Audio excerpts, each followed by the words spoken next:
Le plan A3 du jour, bonjour. Et bon appétit.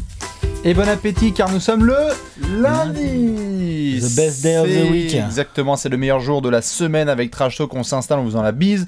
On espère que vous allez bien démarrer la semaine. Alex, ça va? Ouais, tranquille. La forme? Ouais, carrément. On va pouvoir commencer la semaine avec un petit plan A3, ce genre de phrase qu'on aime dire tous les jours.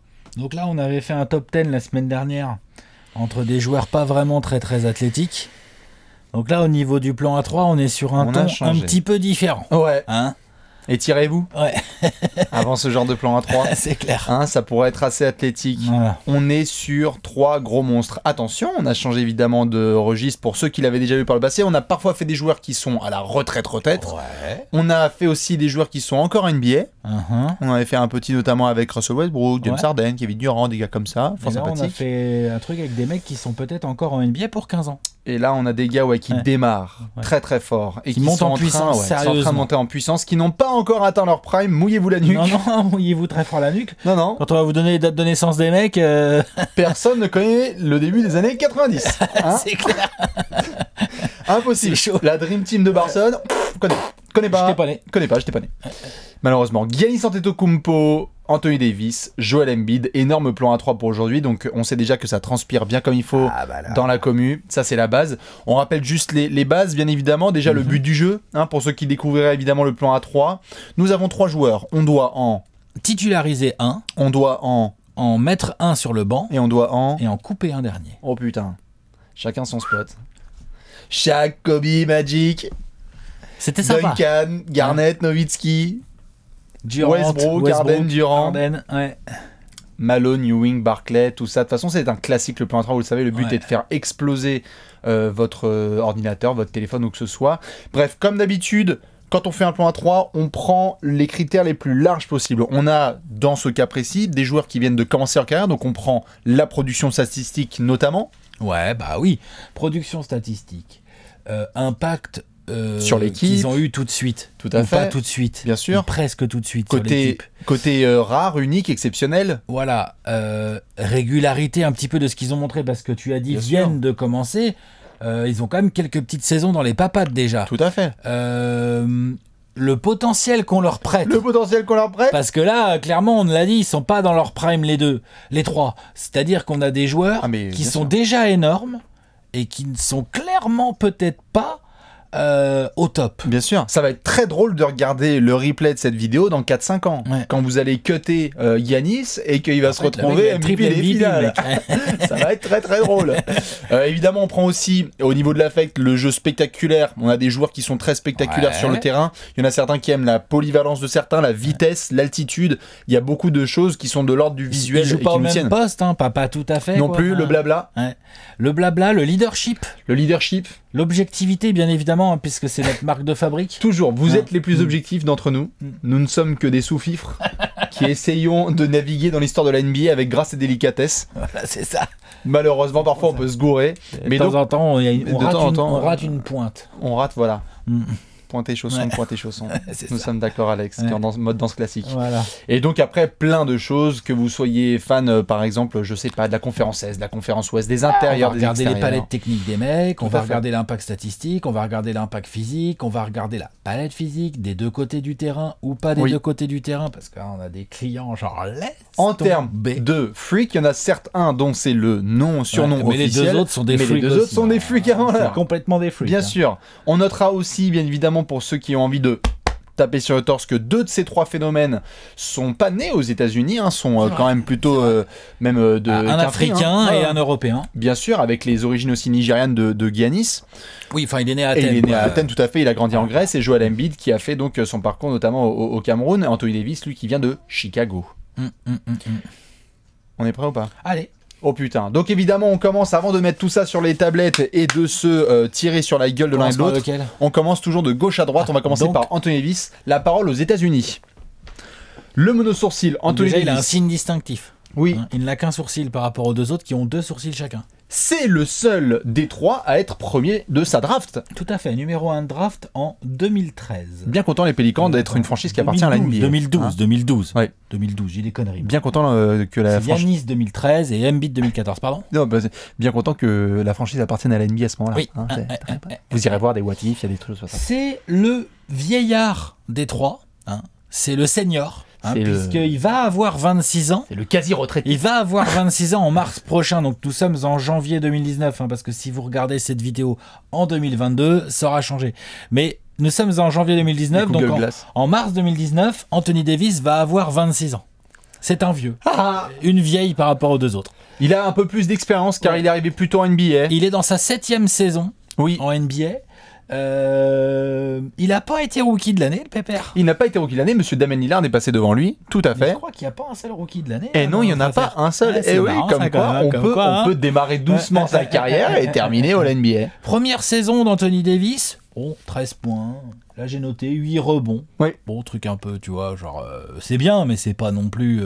Par contre, à partir de la saison 2. Non, bien sûr, mais tu vois, la saison rookie, franchement, elle est pas. elle est bien, mais elle est pas. Je pense que Mark Cannon était dans ce genre de zone. Oui, tout à fait. Je pense que plein de rookies, en fait, John Collins, de faire ça. John Collins, par contre, effectivement, sophomore, 21 points, 10 rebonds, 1,6 passes, 1,3 interceptions et 2,8 comptes. Bonjour, je suis meilleur contreur, je suis sophomore. Bonjour. Ouais, là on commence à rentrer dans une stratosphère, genre on n'est pas sûr du jump shot d'Anthony Davis. Si, année 2, monsieur, en pick and pop est injouable.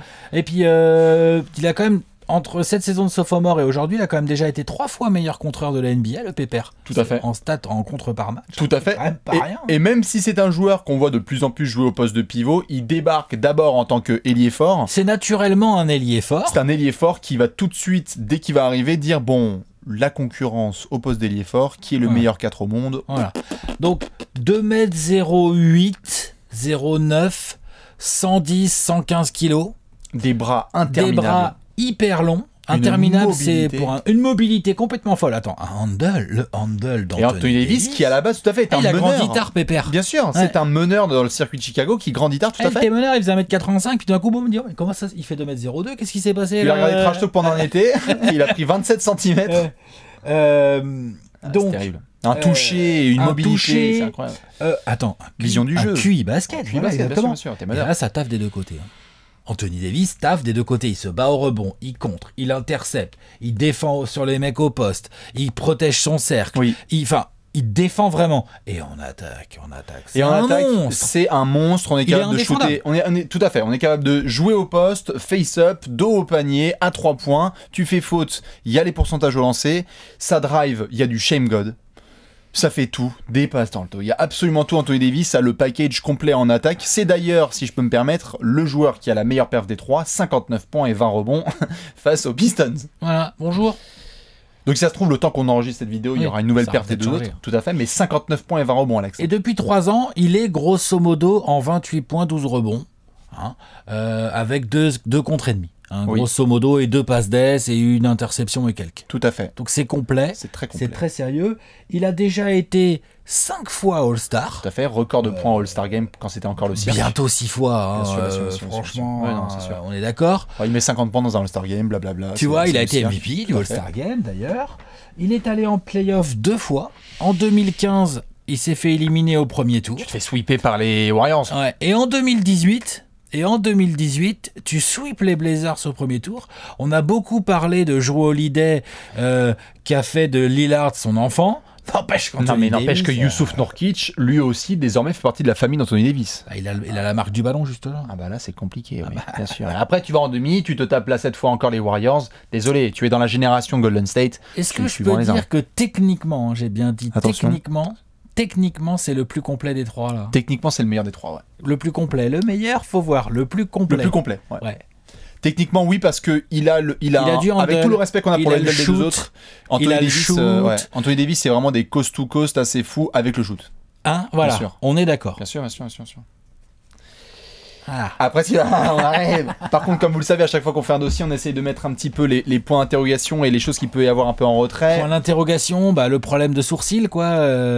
Tout à fait, un problème de pilosité très grave, pilosité faciale très compliqué. Point d'interrogation. Les blessures, déjà. Les blessures, clairement. La fragilité d'Anthony Davis, c'est un sujet depuis son début de carrière. Ouais. En plus, c'est pas ciblé, quoi. C'est un coup il a mal au dos, un coup il se tord le genou, un coup il se fait une cheville, un coup il se fait le poignet, un coup il se tord l'oreille, tu vois, un coup il se fracture l'œil, un coup il perd une dent. Enfin, Anthony Davis, ça va mieux, mais ça reste un joueur qui est très fragile, tout à fait. Ça va mieux, mais cette année, il y a déjà combien de fois cette année déjà il est sorti du terrain pour aller au vestiaire et revenir ou pas et tout. Tout à fait. Et bon, ça après, c'est de sa faute ou pas de sa faute, c'est à voir. Hein. Parfois, quand t'es pas très bien entouré, pour le moment, il n'y a pas trop de playoffs. C'est-à-dire qu'il a, si je dis pas de bêtises, Alex, il a autant de participation, enfin, il a quasiment autant de participation en playoff que les deux copains qui, eux, par contre, n'ont pas été. Il en a moins que Giannis déjà. Oui, voilà. Mais donc, une de moins qu'Giannis. Tout à fait. Giannis, il y a les 3 fois. Il doit avoir une de plus qu'Embiid, un truc comme ça, puisqu'Embiid, il a qu'une seule fois. Mais non, surtout, il n'a pas une seule vraie saison complète. Il n'a pas une seule vraie saison complète. Alors qu'il est dans sa 7e. Ouais. Au mieux, c'est 74-75 matchs. Et des saisons à juste 60 matchs, il y en a un paquet, ouais. Ça, c'est Anthony Davis. Ouais. On va passer au freak. Giannis, the freak. Antetokounmpo, from Athènes, vendeur de stylos à la base, dans les rues de la capitale grecque, aujourd'hui, candidat MVP. Pareil, le plus jeune des trois, ouais. Parce qu'il vient d'avoir 24 ans, il est né en décembre 94, ouais. Monsieur Giannis Antetokounmpo. Ouais, c'est le plus jeune et c'est peut-être, je pense qu'on peut le dire, le plus flippant. C'est le plus flippant parce que, évidemment, il y a la production dans le jeu, Inutile de sortir les stats. Depuis 2 saisons, on est sur du 26 points, plus de 10 rebonds et 5 passes, quoi. Ah ouais, 5-6 passes même. Et puis les interceptions et les contres sont là. Alors lui aussi, ça bosse des deux côtés du terrain. Tout à fait. Et à tous les postes. Tout à fait. Voilà. Il y a une saison à la Hakeem Olajuwon, c'est-à-dire être le meilleur de sa franchise dans les 5 principales catégories positives. Tout à fait, à la KG aussi. On a des Bucks aussi qu'il essaie de ramener un petit peu vers les sommets. Ouais, tout à fait. Il est en train de tirer vers le haut. Lui aussi, comme Anthony Davis, saison de rookie assez discrète. Tout à fait. Alors Giannis Antetokounmpo, c'est un peu différent d'Anthony Davis qui nous a fait une saison de rookie discrète et derrière, boum, genre salut. Giannis, c'est moi. Giannis, c'est que comme ça. Sauf qu'on sait pas trop où est-ce que ça s'arrête. Par contre, la courbe. Ça. La courbe, on a un peu peur parce que l'écart elle est trop haute là. C'est-à-dire que là, on est déjà en 27-13 et on se dit merde, mais comment ça se passe? Il a que 24 piges, tout ça. S'il a un shoot, fin de la démocratie, là, il est en 27, fin de la civilisation. 13, 6 passes. 6 passes. C'est pour ça que je précisais bien le plus complet techniquement Anthony Davis, parce que Giannis Antetokounmpo n'a pas le 10e du shoot d'Anthony Davis. Il n'a pas de vrai shoot. Bien sûr. Par contre, athlétiquement, le plus complet des trois. Non, c'est Giannis, évidemment. Là, on est sur du freak. On va devoir refaire le top 10 des athlètes all-time. Il est plus grand, Anthony Davis. Non, c'est très chaud. Il est plus grand. Il est plus rapide, il est plus mobile, il est plus de tout. Et il peut vraiment défendre des petits, lui. Et ça monte lui aussi jusqu'à l'arceau. Jusqu'à l'arceau, lui, il met son short dans l'arceau. Le plus spectaculaire des trois. Peut-être. Chacun son style, mais quand même. En tout cas, des trois, celui qui est le plus capable d'action j'ai jamais vu ça, c'est Giannis. C'est Giannis, parce que Giannis peut faire un Eurostep en le démarrant à la ligne de 3 points, quoi. Oui. Je vais te chase down alors que je viens de faire un pas après la moitié de terrain. C'est ça, c'est les chase down de Giannis, c'est flippant. Et les dunks aussi. Les dunks où t'as l'impression qu'il est au ralenti, mais en fait il s'en fout puisque sans à peine pousser sur les pieds, il est en train de dunker. Il a un côté très super-héros, très Marvel, très DC Comics. Il a un truc spécial. Et il a beaucoup progressé aussi techniquement depuis qu'il est en NBA. Il a un bien meilleur handle. Le shoot avance. Il a fait des épaules aussi. Les épaules de Giannis. C'était une brindille. Non, mais c'est un Avenger. Et là, maintenant, il fait ses 110 kills pour 2m10, 11. C'est un monstre. Et il y a de la masse. Allez, il y a de la marge. Allez voir d'ailleurs l'évolution physique de Giannis. Vous tapez Giannis draft et vous allez voir, il est maigrelet. Drafté seulement en 15. C'est un coup magnifique des Bucks. C'est un coup magnifique. C'est une trouvaille. On savait pas comment prononcer le blaze. D'ailleurs, on était là genre c'est quoi? C'est le Kevin Durant de Grèce. Ses surnoms, c'est The Greek Freak. L'autre surnom, c'est The Alphabet quand même. J'aime bien ce surnom, je le trouve drôle. Parce que oui, il y a un problème avec l'industrie du textile. Donc il sait tout faire. Il arrive à scorer quasiment autant qu'Anthony Davis, alors qu'il n'a pas vraiment le même tir du tout. Ouais, clairement. Il est extrêmement régulier. Giannis, ça rate pas beaucoup de matchs depuis qu'il est là. Il se blesse pas trop, Giannis et tout. Gros compétiteur. En termes de leadership et de compétition, c'est magnifique, Giannis. On est en train de toucher des sommets avec Giannis en ce moment. 3 fois en playoff, la première fois en 2015, il avait 20 ans. Oh bah les Bulls se tabassent. On s'en rappelle de McDonnell et tout. Ensuite, en 2017, tu tombes sur les Raptors, tu te bats bien. On a un Giannis à l'époque qui est déjà en 25-10 en gros. Ouais, qui est exténué sous Jason Kidd. Et l'année dernière, la fameuse série en 7 perdue contre les Celtics, dans laquelle Giannis a été bon, sauf le Game 7 où on peut peut-être contester un peu des trucs, mais bon, faut oublier qu'il avait encore que 23 piges. Il avait encore que même 22. 23, Donc du coup, on va essayer de voir ce que ça donne avec Giannis, qui aujourd'hui est un candidat clair au titre de MVP. 2 fois All-Star, candidat MVP, bientôt 3 fois All-Star, parce que Giannis Antetokounmpo va être All-Star cette année. MIP en 2017. Il y a déjà des petites choses dans son palmarès. Ah oui, bien sûr. Voilà. Monstre. Voilà pour Giannis Antetokounmpo. Énorme monstre. Et on finit avec le process. Joel The Process Embiid from Cameroun. Nous sommes à Philadelphie. Lui, très clairement, donc là on est sur un pur pivot. Il n'y a pas de poste 4 ni 3, parce que si on peut se permettre quand même Giannis qui joue 3-4, et même s'il joue aujourd'hui 4, mais il joue parfois 5, mais ce que je veux dire, c'est que Giannis, quand même, on peut le dire, est plutôt extérieur par rapport à ces deux joueurs-là. Je pense que Embiid est le moins polyvalent en termes de poste pur des trois. C'est ça, Embiid, c'est un pivot, point barre. Max, c'est un ailier fort. Ouais, vraiment vitesse. Vraiment, c'est un vrai pur 5. Ouais. Giannis, c'est clairement, honnêtement, demain, tu me dis, Giannis va jouer 2, Giannis a joué les 5 postes en NBA, ça y est. Tu me dis, Giannis va devoir défendre sur Harden, je fais, ouais, pourquoi pas. Ouais. Bien sûr. Tu me dis, Giannis va devoir défendre sur Anthony Davis, bon, pourquoi pas. Giannis va devoir défendre sur Kevin Durant, ouais, ok, très bien. Il l'a fait. Et il peut attaquer sur tout le monde, défendre bien sur tout le monde. Si on regarde son CV, il y a déjà eu de la main, de l'arrière, de l'ailier, de l'ailier fort et du pivot. Embiid, clairement, est le moins polyvalent. Par contre, c'est le plus gros bestiau. C'est le plus gros bestiau en termes de domination physique, ça clairement Embiid les prend. C'est un 7-footer déjà, Embiid. Tout à fait. Lui, les 110 kilos, c'est ce qu'il faisait quand il avait 14 ans, quoi. Là, il en fait. Là, on nous l'annonce toujours à 112, 113 kilos, mais franchement, non, il fait 120 kilos easy. Le plus intimidateur, le plus intimidant. Hyper costaud, quoi. Il est puissant, bas du corps, haut du corps. Il est complètement hallucinant. C'est vraiment, il est dans la lignée des gros pivots qu'on a connus dans les années 90. Hyper dominant physiquement et techniquement. Et même mentalement. Et mentalement, il trash talk de. Parce que par rapport aux deux autres, j'aime bien Giannis qui prend la confiance et un peu AD, mais c'est clairement le meilleur trash talker des trois. De loin. De très très loin. Je veux dire, c'est un des meilleurs au monde aujourd'hui. C'est le meilleur pour rentrer dans la tête de l'adversaire. Tout à fait. C'est un vrai joueur throwback qu'on aime bien avec cette petite touche moderne. Il peut, techniquement, on parlait d'Anthony Davis en termes de capacité technique offensive. Oui.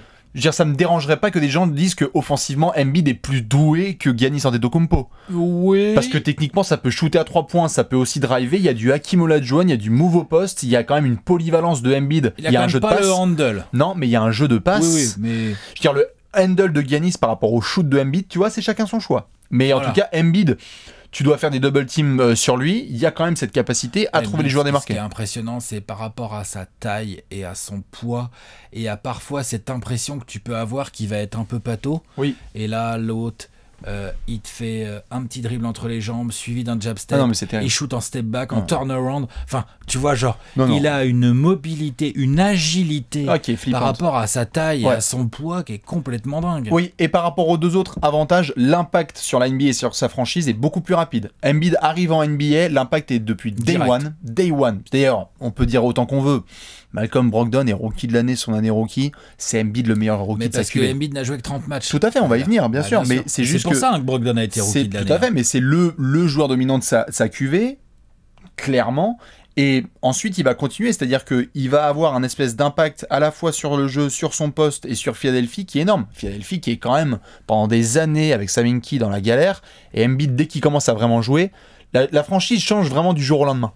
Avec Embiid. Bien sûr. Par rapport aux deux autres qui sont montés un petit peu. Il avait déjà Ben Simmons. Non. Dès qu'il arrive, la première saison rookie. Oui, la saison rookie, 31 matchs. Ouais, oui. La première saison rookie, tu vois tout de suite, dès la première saison, qu'il va créer un déclic dans bien sûr. Déjà, tu comprends vite qu'il est assez indéfendable. Rookie, le rookie, façon de parler, mais la première saison que fait Embiid, il y a déjà 20 points. Il y a tout de suite 20 points. Et sur un temps de jeu de ric-rac. Parce que Brad Brown a super peur. Bien sûr. Et la deuxième saison, la saison dernière, où il n'en a joué que 63. Voilà. L'autre, il est à 23-11, tout de suite. Bien sûr. Avec 3 passes et 2 contres. Ouais. Et là, là, son début de saison cette année.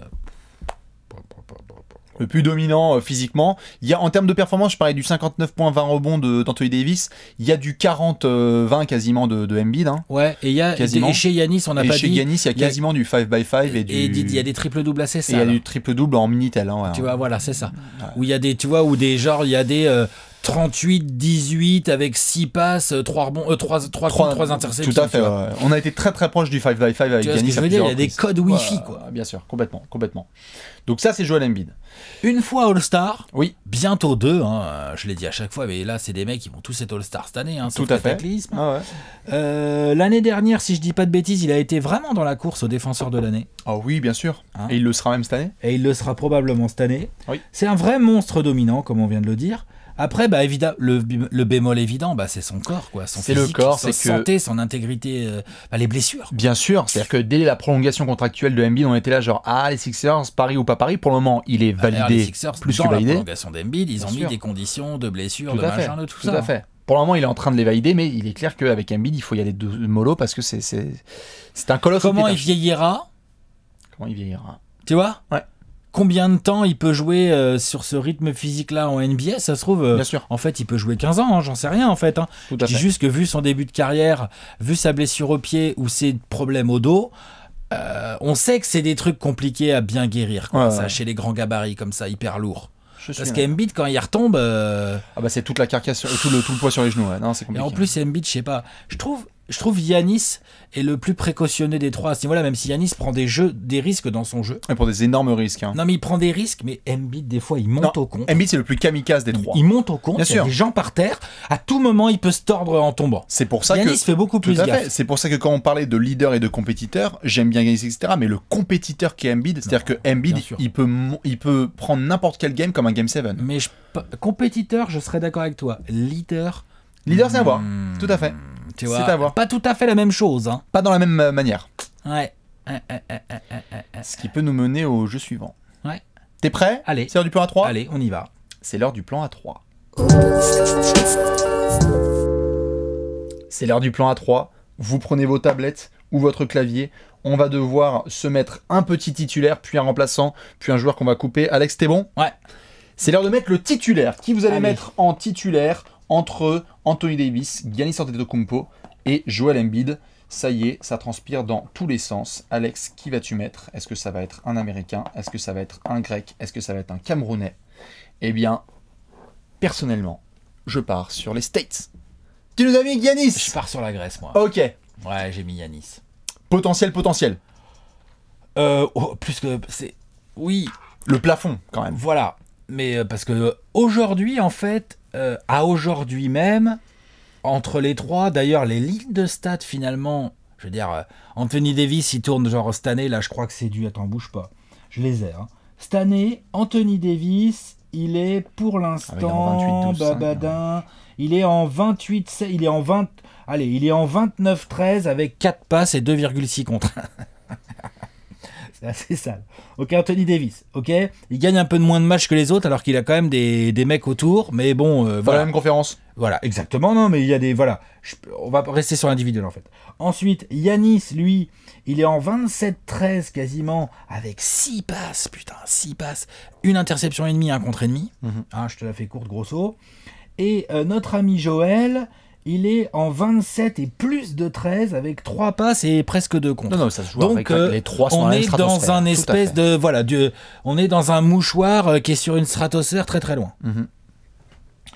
On a potentiellement, je veux dire, à part Anthony Davis, c'est un peu plus compliqué pour lui à cause de son bilan collectif, mais sinon on a des candidats MVP en fait. Ah oui, bien sûr les 3. Mais alors pourquoi tu as pris Giannis? Pourquoi j'ai pris Giannis? Parce que putain de merde. Mec, lui, ce qui lui manque, c'est un shoot. Et le shoot fait partie des trucs qu'il est en train de travailler. Il a déjà la gestuelle. On sait qu'il a dû toucher parce qu'on le voit jouer, on le voit déposer des ballons et tout. On le voit rentrer ses lancers. Tu vois, les lancers, il en met, mine de rien, Giannis, c'est pas un boulet au lancer, tu vois. Je pense que Giannis va finir par avoir un shoot. Un shoot...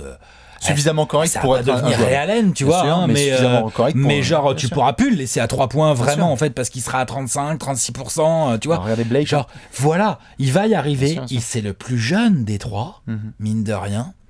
Le plus spectaculaire. Le plus spectaculaire et son leadership. Pour moi, Giannis Antetokounmpo, c'est un modèle type de leader. C'est-à-dire que c'est évident qu'on va le suivre. C'est évident qu'il va savoir tirer, qu'il va demander beaucoup, mais qu'il va savoir tirer vers le haut ses coéquipiers. C'est évident qu'il est capable d'accueillir chez lui un vrai bras droit lieutenant et de bien l'intégrer et que ça se passe bien, puisque Yanis a un espèce de jeu qui va s'adapter à plein de types de joueurs. Je veux dire, demain, Yanis, tu lui mets Anthony Davis dans son équipe, on trouve des solutions. Tu lui mets Joel Embiid dans son équipe, on trouve des solutions. Mais tu lui fais rentrer Kevin Durant, franchement, il trouve des solutions. Ouais, bien sûr, bien sûr. Il n'y a pas de souci, en fait. Pour moi, en fait, c'est le plus fort des trois, en fait. C'est Giannis Antetokounmpo. Donc je sais que ça se joue à ça et qu'on est dans des stratosphères incroyables, mais je pense que c'est le plus fort, ouais. Donc du coup, j'ai envie de l'avoir en titulaire. Et dernier point, quand même, c'est le plus régulier, quoi. Il se blesse pas trop. Bien sûr, et donc mon titulaire, j'ai envie qu'il soit là tout le temps, quoi. Très bien. Voilà. Je pars sur Anthony Davis, qui, moi, tu vois, pour le coup, en effet, tu le trouves plus fort. Moi, je trouve qu'Anthony Davis est plus complet, si je peux me permettre. Techniquement, je suis d'accord. Techniquement, c'est le plus complet. Ouais, je suis d'accord. Je trouve qu'il y a un aspect qui est hyper intéressant. Oui, dis-moi. À cause du shoot. Alors, principalement. À cause du shoot, principalement, tout à fait. Yanis, non, tout à fait, bien sûr, bien sûr. Le shoot, je pense. Il y a un aspect qui me plaît énormément dans Anthony Davis, et ça va être très intéressant à voir, notamment dans la façon dont Giannis va évoluer dans sa carrière et dont Embiid va continuer dans sa carrière. C'est que je pense que Anthony Davis peut jouer avec son jeu très longtemps. Je pense que la façon dont il est technique, d'être capable d'espacer le terrain, de jouer au poste, de très bien défendre, sans avoir à monter jusqu'au plafond. Il est bourré de fondamentaux, en fait. Non, complètement, il est bourré de fondamentaux. Et donc, je trouve que c'est un joueur qui, en fait, sur beaucoup d'années, donc évidemment, on parle de maintenant, mais aussi de d'après. Mais je comprends ce que tu dis. En tout cas, je trouve clairement, par rapport à ce que tu sais sur Giannis, que c'est un moins bon, pour le moment, leader, tout à fait. Oh, clairement. Je pense aussi que, malheureusement, ça, c'est une question de chance, de draft, quoi que ce soit, que tu tombes aussi dans une conférence et dans une franchise où, à chaque fois, c'est aussi une question de chance. Tu tombes dans une franchise avec un bon management, avec des bons coéquipiers. Donc, pour le moment, Anthony Davis n'a pas eu forcément le système qui allait avec, fait pour lui. Oui. Il n'a pas encore eu, tu vois, un vrai coach comme Budenholzer ou un vrai système comme Philadelphie et Ben Simmons. Donc, en fait, j'ai hâte de voir cette espèce de matrice que peut être Anthony Davis quand il aura 28 ans, parce que si lui atteint son sommet, je pense qu'il est au-dessus des deux autres. Clairement, je trouve personnellement. Il me fait flipper, certes, physiquement, parce qu'il peut se blesser, mais quand Anthony Davis a son capital confiance au max, il peut contrôler un match comme je pense aucun des deux autres ne peut le faire. C'est-à-dire que c'est clairement des deux côtés du terrain avec du shoot. Il peut faire un match à 4 sur 7 à 3 points avec 8 contre. Ouais. Je suis pas sûr que... Giannis, il peut défendre Russell Westbrook et dans l'action suivante, il peut défendre Paul George. Tout à fait. L'action d'après, il peut défendre Steven Adams au poste. Mais lui, il tiendra sur la plupart des possessions. Non, mais tu vois. Bien sûr, mais il tiendra. Anthony Davis a une mobilité quand même qui est énorme. Non, mais je suis d'accord. Bien sûr. Je suis d'accord. Non, mais il est capable comme Anthony Davis de défendre sur les extérieurs. Je dis pas. Moins que Giannis. Mais s'il se fait crocheter par Harden, peut-être que sa cheville, elle est au vestiaire, quoi. C'est ça. Bien sûr. Non, c'est sûr. Donc déjà, on est d'accord sur le titulaire. Chacun a son petit choix. Dites-nous qui vous avez. Les mecs de Philly sont comme ça, là, maintenant. Putain, qu'est-ce qu'ils vont faire de Embiid? Et bah justement, on va donc devoir se mettre maintenant le remplaçant et la personne qu'on cut. Putain. Qui vous allez mettre sur le banc? Qui vous allez mettre Je sais même pas vraiment chez Pôle emploi? Allez, je tranche maintenant, moi. Attention. Putain. Je le sens pas. Oh, et puis merde. Allez. Je vais me faire clasher, mais c'est pas grave.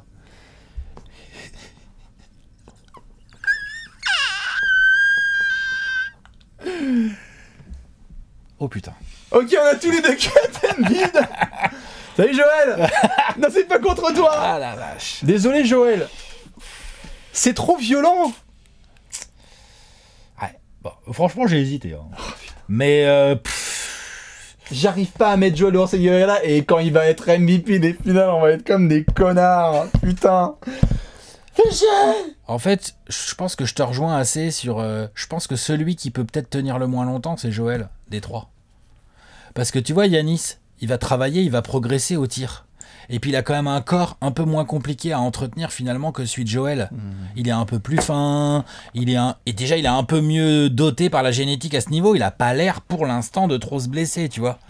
Je pense qu'il pourra évoluer dans un espèce de poste 4. Il sera moins polyvalent parce qu'il sera moins mobile. Ouais, mais un poste 4 qui sera shooté, qui restera très long, qui restera à dunker et qui peut dunker quasiment sans sauter, là, tu vois. Donc j'y crois plus que Joël. Et du coup, je te rejoins sur Anthony Davis. Pareil, Anthony Davis, clairement, des trois, techniquement, c'est le mec qui va pouvoir mettre 25 points par match le plus longtemps, je pense. Après, sur le côté physique, c'est l'un des arguments principaux pourquoi j'ai mis Giannis titulaire. Après, Embiid, bah oui, peut-être qu'on est en train de cutter quand même le plus dominant. Peut-être qu'on cut le plus dominant des trois, je suis pas sûr. Peut-être qu'on cut un mec qui va faire 35-15 sur des finales NBA. Hein. Tout à fait. Maintenant, tu vois, c'est un truc à la con. Et certains peut-être vont me rentrer dans la gueule là-dessus. Mais quand on a vu, par exemple, ça arrive que des joueurs aussi jeunes puissent rencontrer des match-ups compliqués en play-off parce que c'est la cour des grands, etc. Il y a un côté très, comme on en parlait, donc de polyvalence, comme tu disais, athlétique et technique. Il y a un côté très resserré sur le type de jeu que peut jouer Embiid qui fait que parfois, contre certaines équipes, il va être utilisé notamment en défense. On l'a vu avec des exemples comme avec Al Horford ou avec certains 5 qui peuvent stretcher. Ça peut parfois être compliqué pour un Embiid de suivre. Alors après, il va leur mettre la chicorée, on est d'accord, de l'autre côté du terrain. Mais il y a déjà eu des exemples où tu as vu que, ah merde, comme il y a eu des exemples aussi pour Giannis, où tu t'es dit, bon bah en playoff, les défenses se resserrent, il a pas autant les lancer, donc il faut un jump shot. Le truc d'Embiid, peut-être, moi en tout cas, qui me fait le cutter, c'est que c'est peut-être le plus dominant, mais c'est clairement le plus prévisible. Que ce soit en attaque ou en défense. En défense, c'est ric-rac avec Giannis. Hein. Non. Giannis est bien prévisible quand même. Non, je parle au mois de juin, au mois de mai. Hein. J'ai très hâte de voir les deux en fait. Bah voilà. Mais quand je dis le plus prévisible, je veux dire des deux côtés du terrain, c'est-à-dire qu'en attaque, quand tu joues contre Embiid, tu sais que tu dois demander à ton pivot de stretch parce que ça emmerde Embiid et toi ça t'enlève de la protection de cercle sous le cercle des Sixers. Ça fait. Ok.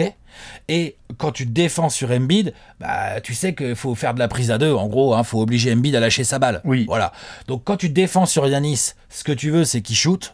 Oui. Donc il peut travailler sur son très tir prévisible et devenir, oui, mais il peut devenir assez facilement de moins en moins assez facilement. Il peut devenir de moins en moins prévisible et cette année il a énormément progressé à la passe. Bien sûr. Et donc ça le rend un peu moins facile, un peu moins prévisible. Et pour le coup, par contre, tu n'as pas le côté prévisible en défense. Giannis en défense, qu'est-ce qui se passe? C'est qu'il prend sur ton front de courte, il prend ton meilleur joueur. Ah mais c'est pour et ça. Puis il en a rien à foutre de savoir qui c'est. C'est pour ça que je s'en fout que ce soit un ailier ou un pivot. C'est pour ça qu'en fait je n'arrive pas à cutter, tu vois, Giannis. Quand j'ai mis AD en titulaire, j'arrive pas à cutter Giannis parce que dans ça que j'ai prévisible, c'était pas le bon mot, c'est je côté genre polyvalent. Limité, ouais, bien sûr. Les limitations, même si elles sont rares, hein, mais les limitations qu'il y a entre Giannis et Davis par rapport à Embiid, t'as l'impression que Embiid va rester dans un cadre aussi large soit-il, qui est quand même moins exponentiel et intersidéral. On cut Joel Embiid. Hein. Non mais c'est culotté. Et les fans de Philly, compliqué celui-là. Hein. Public Service Announcement, les fans de Philly, si vous mettez Embiid titulaire ou remplaçant, pourquoi pas, évidemment, si vous le mettez, tant mieux. Mais est-ce que des gens peuvent dire clairement que Embiid est un meilleur joueur de basket que Giannis et Anthony Davis? Je pense pas. Moi. À confirmer. Peut-être qu'il le deviendra, peut-être qu'on est en train de dire de la merde, et peut-être qu'Embiid va nous enchaîner 10 saisons sans trop rater de match, et qu'au milieu de ça, il y aura des MVP de saison régulière, des finales NBA gagnées ou quoi. Mais en fait, les deux autres peuvent le faire aussi. Hein. Ouais. Giannis, il est en situation de le faire. Hein. Et Anthony Davis, peut-être qu'un jour, il aura une équipe plus forte autour de lui, et il sera en situation de le faire. Au hasard aux Lakers, tu vois, ou des conneries comme ça. Ouais. Donc non, de toute façon, fallait faire un choix. Je pense qu'il y a aussi moi, pas toi aussi, ce qui m'a fait un peu cutter Embiid, c'est il y a pour le moment aussi beaucoup dans la façon dont il s'exprime, il y a aussi beaucoup de moi je et pas moi nous. Ah bah moi clairement, c'est moi. Il y a un peu de personnage.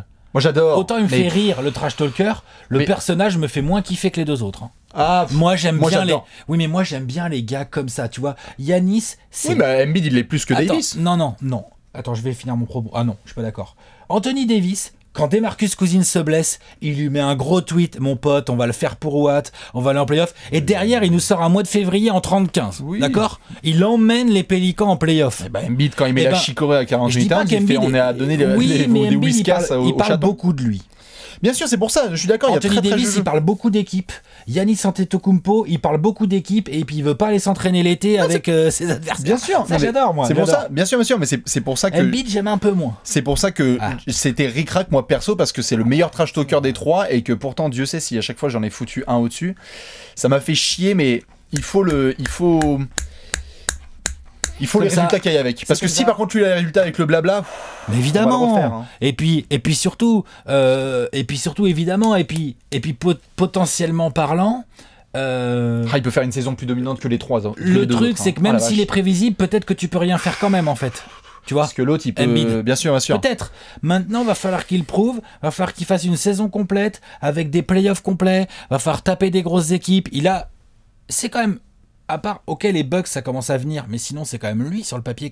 Il a Ben Simmons avec lui, maintenant il y a Butler, il y a JJ Redick en shooter. Tu vois, genre, il a une belle équipe, Joel Embiid. Il a une belle possibilité de la mettre sur le papier, il y a fermer notre gueule. Il y a moins de profondeur que les Bucks, mais par contre, il y a peut-être des meilleurs joueurs. Bien sûr, Trash Talkers, quand ils vont être en finale NBA, les Sixers, vous pourrez revenir sur la vidéo et nous dire à quel point on est des connards. On est d'accord. On monte le gros tableau. Allez.